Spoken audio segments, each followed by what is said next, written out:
Well, since nothing really happened this week, let's talk about. I'm going to replace my shelves this week. Let's talk.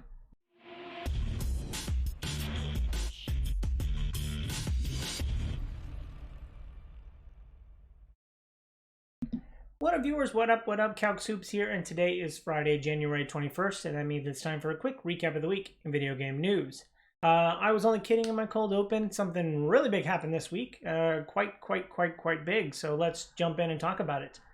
Microsoft has purchased Activision Blizzard King for the sum total of $68.7 billion, very close to $69 billion. Nice. Yeah, this is quite a big deal. Microsoft has been hoovering up studios from the small Ninja Theories, Double Fines, all the way up to now Activision Blizzard King. I'm wondering if potentially the price was lower than expected, considering the Call of Duty community backlash, which is probably small peas, and a lot of what the executive and cultural stuff that's been going on at Activision Blizzard. So I'm wondering if that's actually a low price point, but they've signed the deal and it's going through the process. So I hear that the deal is not going to be finished until fiscal year of 2023. So we got some time to wait. This is a rather big deal, so I would assume it was going to take a long time. But as for the ramification and repercussions, I don't have enough time to go through all of them here, but I, for one, don't think Call of Duty will be going exclusive. I do think it will be going into Game Pass. So, that already bolstering the marvelous deal that is Xbox Game Pass. I did read a couple of articles talking about how any Sony deals that exist between Activision and Blizzard will be maintained. So they're not just going to chop up any of the deals or throw out any of that stuff.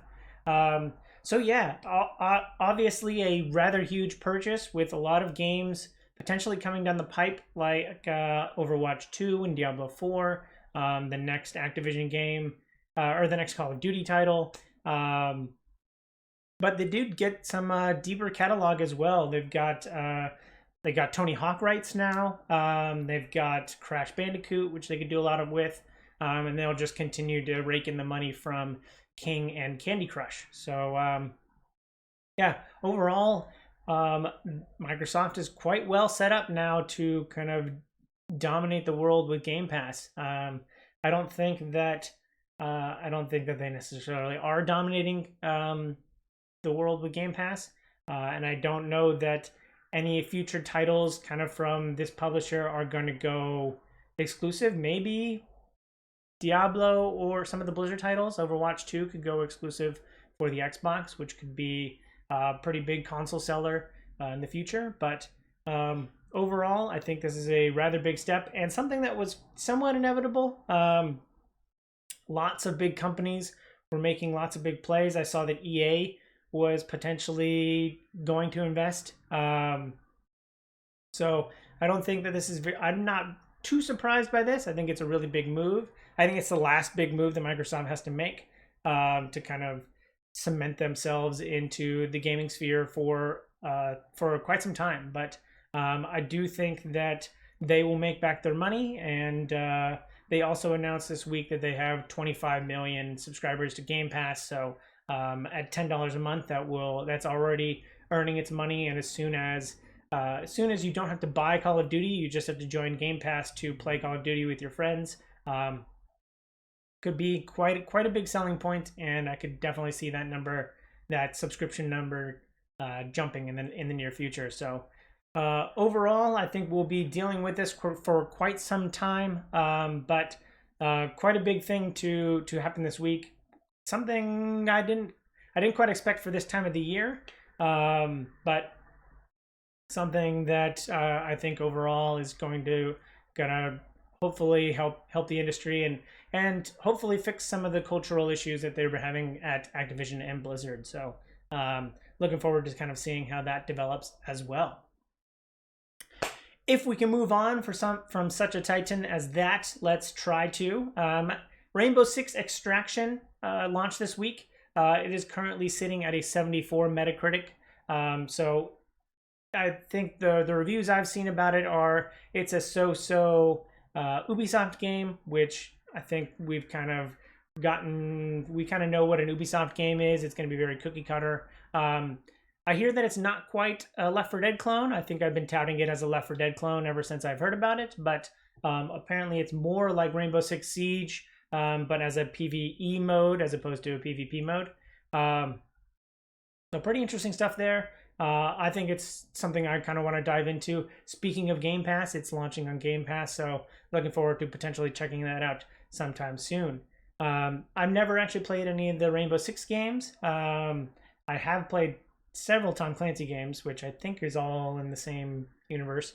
But pretty interested to see, get 2 or 3 friends together and kind of see how much of a Left 4 Dead feel it gets. I know that we are all big, we did a Friend Zone episode on Back 4 Blood, so we're all pretty versed in the Left 4 Dead style game, and wondering kind of how much of that translates over into this game, which I think is what we would go in expecting. So really want to know how we would react to if it's more tactical and siege based, then how would that kind of change to a more zany, over the top kind of run and gun play style of like a Left 4 Dead style game. So looking forward to checking that out.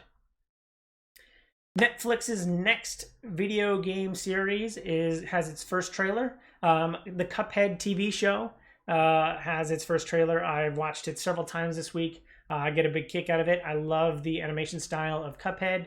I always like that era,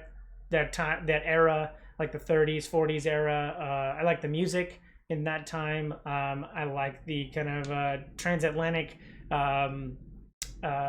accent. What you got there, kid? Kind of conversation. So they're definitely nailing kind of the theme and the feel for it.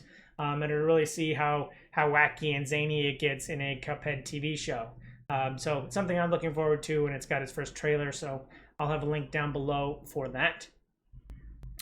We have heard about this for quite some time, but they haven't gotten a date until this week. Lego Star Wars: The Skywalker Saga, the penultimate Lego Star Wars that will traverse all 1 through 9 of the Lego Star Wars games. That will be launching this year, and actually just a few months away. It's launching on April 5th. So looking forward to marking that on my calendar. Something I could play in April, and I think I, like many gamers in the past, have pretty fond memories of playing the Lego Star Wars games with friends and family. So kind of looking forward to continuing that with my wife and potentially my son. So that'll be something fun to check out and play with the family. So I'm looking forward to Lego Star Wars Skywalker Saga coming out on April 5th of this year. Pretty cool news. Like I said, I like to follow the VR category and see what's going on there and stay up to date with everything coming out. I saw that an NPD report came out talking about how the category nearly doubled year over year. It went up 180%. I read the article, and it kind of speculated that some of this might have been due to console shortages. So people who were kind of saving up money to buy a console and couldn't get one could potentially have invested in the VR space, and especially with the low means of entry with an Oculus Quest or an Oculus Quest 2 or any of the other lower, sub $300 means of investing into VR. That could have been potentially why the category grew. So also the technology is becoming easier. There's no more cords. So all of that's kind of adding up to a pretty big jump in the VR space. Now, not taking over, vast quantities of the general population, but something to keep an eye on, and something I'm looking forward to investing now that the PS5 has announced their VR. So yeah, I still might actually get an Oculus Quest 2 just because it'd be pretty cool to have a portable one that I could break out even on the go. So something I'm looking forward to, and glad to have seen that the VR category is kind of flourishing from where it was left to kind of wither away over the past couple years. It's been over a year since you've heard the word game stonks. but the first trailer for the movie, based on the short squeeze of GameStop stock. Wow, say that a couple times fast. The GameStop stock. The movie, it has its first trailer. So speaking of trailers, GameStop Rise of the Players is going to kind of walk people through over the course of 2 hours, kind of what was happening, who led the charge, how did this kind of revolution mix up with Wall Street, and how did you get the kind of Reddit user common man to kind of take down all these kind of big hedge funds. So it's going to be pretty interesting stuff. I'm looking forward to kind of checking it out, see if there's anything in there that I didn't know already. So yeah, looking forward to seeing more of that.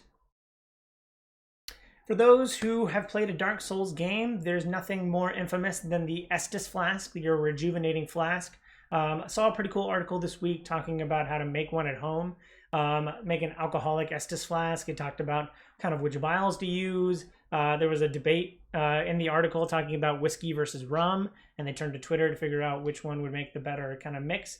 But all in all, there was like a LED in a flask to give it kind of a golden, orangey yellow glow to it. But it was pretty cool stuff that you can make at home using whatever spirits you have on hand. So pretty cool to kind of see someone put the time and effort into alcoholic, adult-friendly beverages for things you know and love. I've got my salts bottle over there from BioShock Infinite.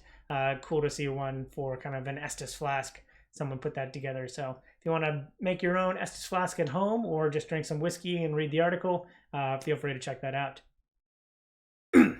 I've talked a couple times about this whole for gamers branding, and this week kind of had me head scratching with peanut butter for gamers. Now, I am a huge peanut butter fan. I love Screwball whiskey. I love anything peanut butter flavored. Everybody loves Reese's. So really like peanut butter. But this was peanut butter for gamers, which was a unique thing that I saw this week. So it looked smooth, which was good. But it had chunks of fruit in it. And I think it was supposed to be kind of like like a spoon way of eating like a PB&J. I didn't quite understand it, but I just thought it was weird that there was peanut butter for gamers out there. So if you're looking for some peanut butter and you're a gamer, I'll have a link down below for you to potentially get in on that. Speaking of game releases, we've got another confirmed release date. So like I said, there'll be a lot of release dates kind of announced at the late January, early February timeframe, and this kind of fits into that. Shadow Warrior 3 has been delayed for quite some time. The Doom-like shooter is coming out on March 1st. So again, something we can kind of play all throughout March and potentially look at friend zoning. So yeah, I like all of kind of the Doom clones that are out there. Shadow Warrior 3 definitely fits into that kind of bill, and I'm kind of excited to see how much it kind of builds on the kind of Doom momentum and kind of innovates, because that's all what we're looking for in that space is just what kind of innovation can you get out of people who have iterated on the success of Doom 2016. So looking forward to checking that out on March 1st. Last but certainly not least, a much requested feature has finally come to Among Us. You will now have a friends list, so you don't have to manage your friends list either on Steam or on your phone or on your console. You can manage your friends list specifically through Among Us, which is pretty good. Also, all of your friends are sus and are probably aliens, so you should vote them out the airlock anyway. But if you don't want to if you don't want to mess with the hassle that is managing a friend list on the consoles or any of the first parties or Steam or anything like that, especially on Switch, then you can now manage Among Us friends list on your Among Us account itself. So I'm looking forward to getting that out, and also I should really play some more Among Us. So if anybody wants to play Among Us, feel free to leave a comment down below. That's it for the week. Oh my god, that was quite a lot, especially the big Microsoft news. But if you feel like I forgot anything, feel free to leave a comment down below. And as always, thanks for watching. I hope you enjoy this content. If you do, follow, like, and subscribe to me on YouTube and Twitch so you can see more great content like this. I'll have links down below in the description. Thanks again. I hope you have a super day. I hope you have a super weekend. And I hope you have a super day. Bye!